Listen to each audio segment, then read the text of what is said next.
nós vamos percebendo ali, por exemplo, uma marca que se mantém, Deodato, é a marca do sofrimento docente. Na pesquisa que eu estava fazendo, uma das coisas que eu identifiquei foi um manifesto, um texto, né, um manifesto de professores do Império, lá de 1871. Tem alguns trabalhos aqui no Brasil sobre esse texto, sobre esse documento, sobre esse manifesto, e aí eu vou a ele também. Esse manifesto é um conjunto de 4 cartas. Os professores do Império, lá em 1871, eles estão reclamando de um monte de problemas que são problemas que nós vivemos até hoje, a classe docente vivencia até hoje.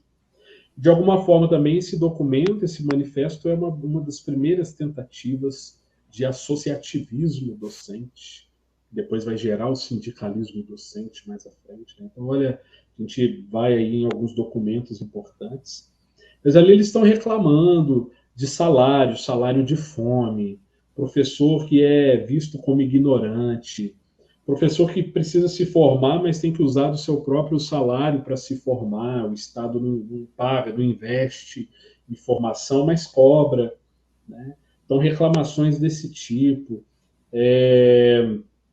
Pessoas reclamando ali, por exemplo, os chamados penduricalhos. O salário base ele é pequeno, mas você tem um ou outro penduricalho, algum bônus, aí o sujeito sai de licença médica, ele perde, ele fica só com o salário base, que é um salário de fome.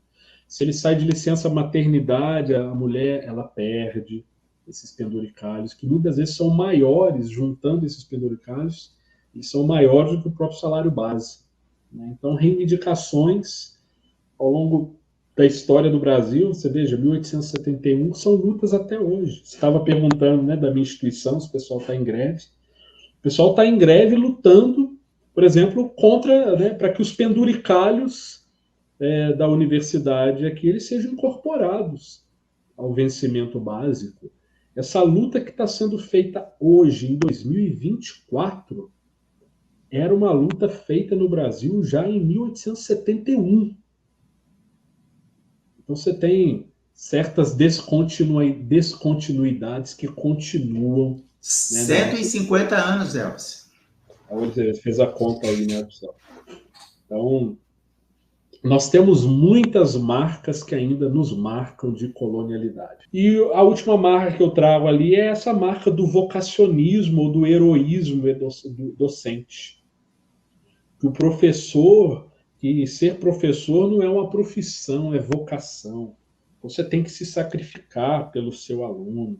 Você tem que trabalhar sem salário decente. Você tem que trabalhar decentemente sem salário decente, sem estrutura escolar decente, né? Você tem que ser um herói. No período da pandemia, como que circularam esse tipo de notícia, né? O professor pegava uma bicicleta e rodava 40 quilômetros para levar um exercício para um aluno lá na comunidade rural. E aí você coloca isso no noticiário, o pessoal aplaude, que maravilha, que legal. Para de aplaudir isso, gente. Para de romantizar o sofrimento docente. Professor e professora sofrem muito para trabalhar nesse bendito desse país. Recebe mal, não tem estrutura para trabalhar, ele precisa fazer o trabalho dele mais o trabalho de toda uma equipe, porque você não tem uma equipe completa atuando nas escolas.